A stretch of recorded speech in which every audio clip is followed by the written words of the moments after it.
Good morning friends. आज मैं आप लोगों को कॉपिंग विद मैथमेटिक्स फोबिया के सेकंड पार्ट के बारे में बता रहा हूँ। इससे पहले भी मैंने अपने यूट्यूब वीडियो में इसके बारे में डिस्कस किया था, आप लोगों को बताया था। कॉपिंग विद मैथमेटिक्स फोबिया में नेक्स्ट पॉइंट आता है work the easiest problem first. इसका मतलब यह है कि हमारे पास जितनी भी मैथमेटिक्स से रिलेटेड प्रॉब्लम्स हैं, हम लोगों को कोशिश करना चाहिए कि बच्चे को सबसे सिंपल वाले को सबसे पहले करा देना चाहिए और सबसे डिफिकल्ट वाले को बाद में करा देना चाहिए। सिंपल से डिफिकल्ट की तरफ हमें मूव करना चाहिए, यानी कि पहले सिंपल प्रॉब्लम्स को हमें बच्चों को बताना चाहिए और उसके बाद धीरे धीरे हमें डिफिकल्टी लेवल को बढ़ा देना चाहिए। यदि बच्चा किसी डिफिकल्ट कॉन्सेप्ट में आकर अटक जाता है या नहीं कर पाता है, तो बच्चों को कहना चाहिए कि उस प्रॉब्लम को अभी छोड़ दे, बाद में इसे करें, ताकि टाइम खराब ना हो और आगे जब ज्यादा से ज्यादा टाइम हो तब वो उस प्रॉब्लम को सॉल्व करे या अपने टीचर की हेल्प के साथ में उसे सॉल्व करे। नेक्स्ट है give plenty of time to study for a test to visually impaired student. यानी कि जितने भी विजुअली इम्पेयर्ड है स्टूडेंट है, उन्हें काफी टाइम देना चाहिए पढ़ने के लिए। इसका मतलब यह है कि वो जो बच्चे लगातार रटने की जो हैबिट होती है, जो याद करने की हैबिट होती है, उसके बदले बच्चे उन सब चीजों को समझने की कोशिश करें जो बच्चों ने किया है। और ये भी ध्यान रखें कि बच्चे जो भी काम कर रहे हैं उसके लिए उन्हें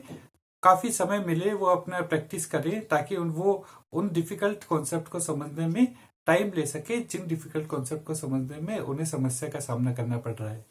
हो सकता है कि कुछ कॉन्सेप्ट्स ऐसे हो जो बच्चा को घर पर भी प्रॉब्लम आए या बच्चा घर पर भी उन कॉन्सेप्ट को ना समझ पा रहा हो, तो उसके लिए बच्चा अपने टीचर की मदद ले सकता है, ताकि बच्चे में सही कॉन्फिडेंस आ जाए कि इजियर प्रॉब्लम्स को बच्चा आसानी से खुद कर लेता है और डिफिकल्ट प्रॉब्लम को अपने टीचर की हेल्प के द्वारा कर सकता है। यदि उसके पास ज्यादा टाइम हो उसके बावजूद भी वो उस एक्टिविटी या उस कॉन्सेप्ट को नहीं समझ पा रहा है। ये होना चाहिए कि बच्चा बार बार इसको रिपीट करे, उसे बार बार एक ही रिवाइज करे, ताकि उसके कॉन्सेप्ट डेवलपमेंट में सपोर्ट मिल सके। यानी कि बच्चा जब भी कोई काम कर रहा है तो उसे ऐसा क्रिएटिव एनवायरनमेंट मिले, उसे सपोर्टिव एनवायरनमेंट मिले और वो बच्चा उसको रिपीटेड लॉन्ग टर्म प्रैक्टिस करता रहे, जो कि उसे याद रख सके, जिससे कि बच्चा याद रख सके कि किस प्रॉब्लम को किस तरह से सोल्व किया जाना है। नेक्स्ट है make a test plan to lower your anxiety. यानी कि बच्चे की एंजाइटी को कम करने के लिए एक टेस्ट प्लान करना चाहिए। ये टेस्ट प्लान किस तरह से होता है? इस टेस्ट प्लान को बच्चे अपने घर पर sample paper, question paper, previous question paper के बेसिस पर, प्रीवियस असाइनमेंट के बेसिस पर, टीचर द्वारा दिए गए काम को करने के बेसिस पर, उन सब चीजों को करने के लिए एक प्लान बनाए कि कितनी देर में कौन सी एक्टिविटी या कौन सा क्वेश्चन वो कर सकता है, किस कॉन्सेप्ट को बच्चा कितनी देर में समझ सकता है। जिस क्वेश्चन को बच्चे समझने में दिक्कत आ रही है उन क्वेश्चंस को बच्चे को छोड़ देना चाहिए और सिंपल चीजों को करना चाहिए, ताकि बच्चे में एक कॉन्फिडेंस आ जाए कि बच्चा उन एक्टिविटीज को कर सकता है। तो इस बात का ध्यान रखा जाना चाहिए कि बच्चे के द्वारा एक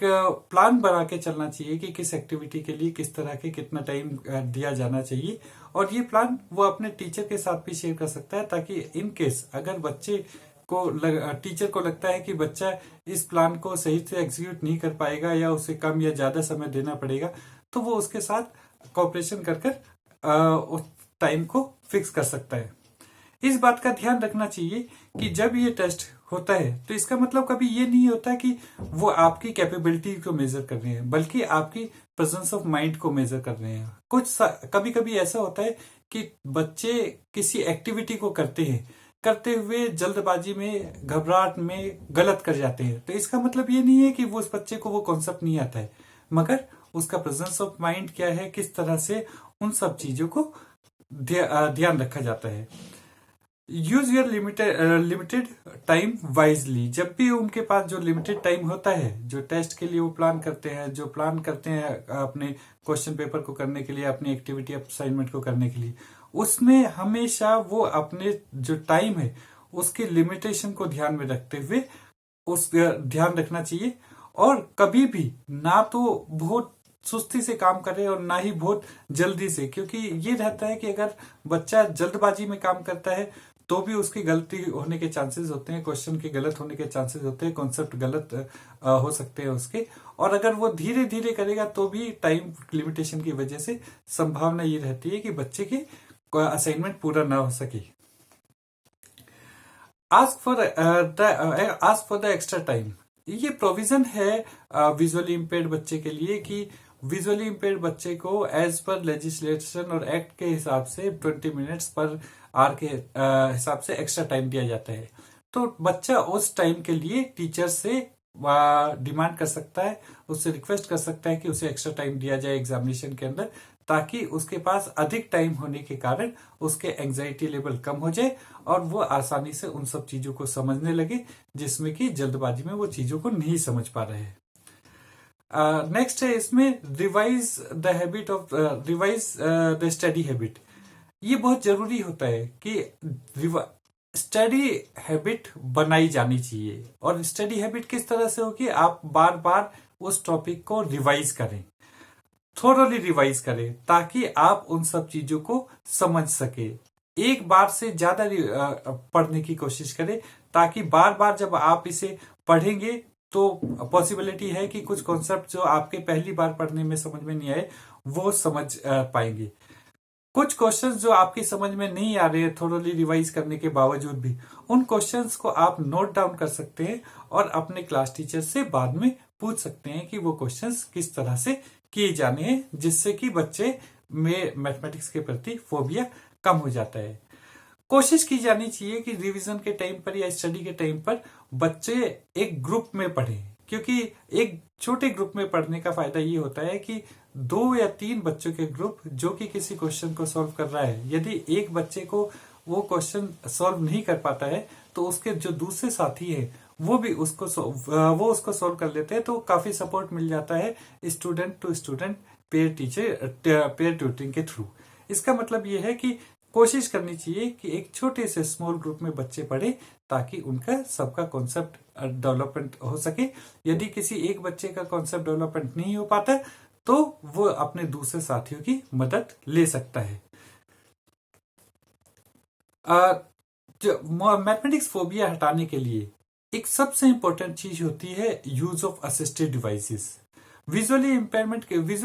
की फील्ड में असिस्टिव डिवाइसेस किसी भी कॉन्सेप्ट को सीखने के लिए बहुत इंपॉर्टेंट होता है। इसलिए बच्चों को मोटिवेट किया जाना चाहिए कि वो बच्चे असिस्टिव डिवाइसेस में अपनी मास्टरी हासिल करें, असिस्टिव डिवाइसेस का ज्यादा से ज्यादा उपयोग करें, ताकि कैलकुलेशन के समय पर या किसी कॉन्सेप्ट को समझने के समय वो आसानी से वो असिस्टिव डिवाइसेस का उपयोग कर सके, सहायक उपकरणों का उपयोग करके उन कॉन्सेप्ट को समझ सके।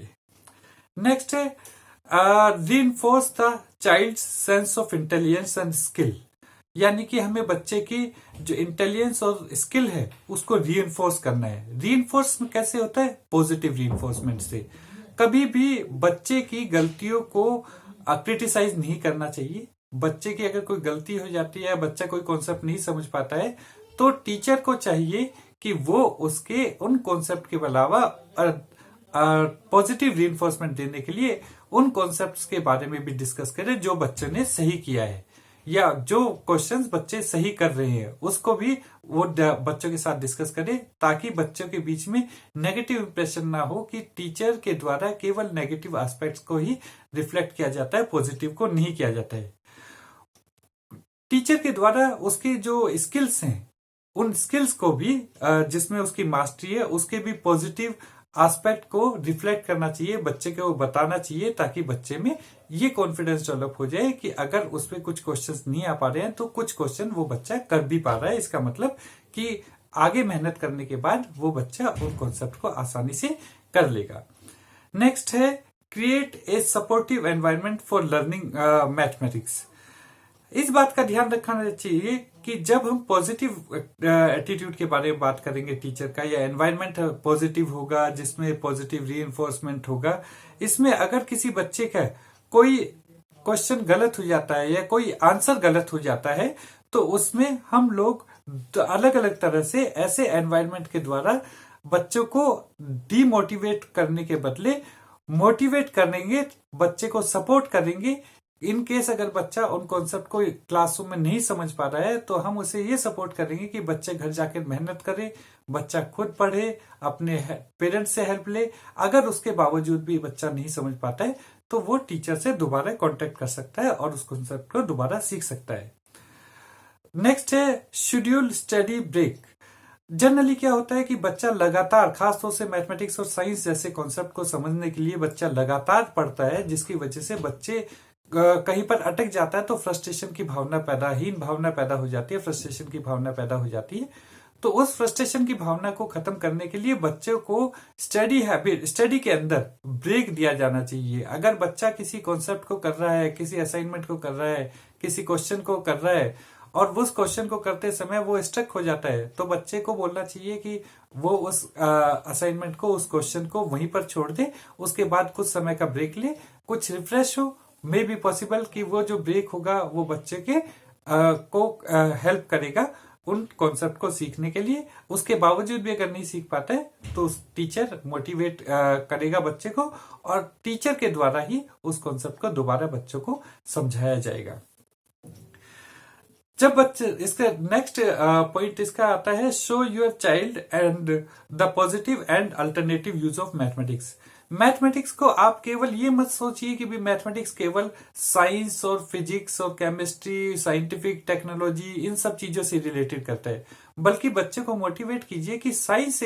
मैथमेटिक्स एक ऐसा कॉन्सेप्ट होता है जो हमारे डे टू डे रूटीन के काम में हमारा यूज होता है। हर चीज में हमारे मैथमेटिक्स यूज होता है, जैसे कि हम स्पोर्ट्स में करते हैं, हम कुकिंग में रेशियो का, प्रपोर्शन के बारे में करते हैं, हम अगर हाउस बिल्डिंग करते हैं तो उसमें ब्रिक्स होती है, कितनी आती है, उन सब चीजों के बारे में करते हैं। हम मार्केट में जाते हैं, सामान परचेज करते हैं, उसमें हमें कितना पैसा देना है, कितना लेना है, कितने वजन की कौन सी चीजें हैं, कितने ग्राम की, ये सारे मैथमेटिक्स के कॉन्सेप्ट होते हैं। तो बच्चों को ये बताया जाना चाहिए कि केवल मैथमेटिक्स का मतलब साइंस टेक्नोलॉजी से रिलेटेड नहीं है, बल्कि उसका डेली रूटीन में भी यूज होता है। इसलिए मैथमेटिक्स को सीखना जरूरी है और मैथमेटिक्स के लेवल भी डिफरेंट होते हैं, इसलिए मैथमेटिक्स पे कभी भी उसके से डरना नहीं चाहिए। मैथमेटिक्स के कॉन्सेप्ट को सिखाने के लिए जरूरी है कि बच्चे को मैक्सिमम टीचिंग लर्निंग मटेरियल का इस्तेमाल किया जाना चाहिए। कोई भी कॉन्सेप्ट सिखाते समय ये ध्यान रखा जाना चाहिए कि यदि बच्चे को जितने अधिक टीचिंग लर्निंग मटेरियल का उपयोग करेगा बच्चा, या टीचर जितने टीचिंग लर्निंग मटेरियल का उपयोग करते हुए बच्चे के कॉन्सेप्ट को क्लियर करेगा, तो बच्चे के कॉन्सेप्ट भी क्लियर होगा, बच्चे को इंटरेस्ट भी आएगा और बच्चे का कॉन्सेप्ट अच्छी तरह से डेवलप होगा, बच्चे को उस कॉन्सेप्ट के प्रति फोबिया कम हो जाएगा। तो कोशिश करना चाहिए कि मैथमेटिक्स पढ़ाते समय अधिक से अधिक टीचिंग लर्निंग मटेरियल का उपयोग किया जाना चाहिए। नेक्स्ट है, इस बात का ध्यान रखना चाहिए कि मैथमेटिक्स को केवल आप क्लासरूम टीचिंग के द्वारा ही ना सिखाए, बल्कि उसे गेम्स के द्वारा, पजल्स के द्वारा, स्पोर्ट्स के द्वारा,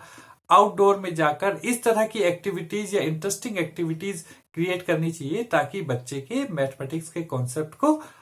क्लास के अलावा भी बच्चा दूसरी एक्टिविटी से सीख सके।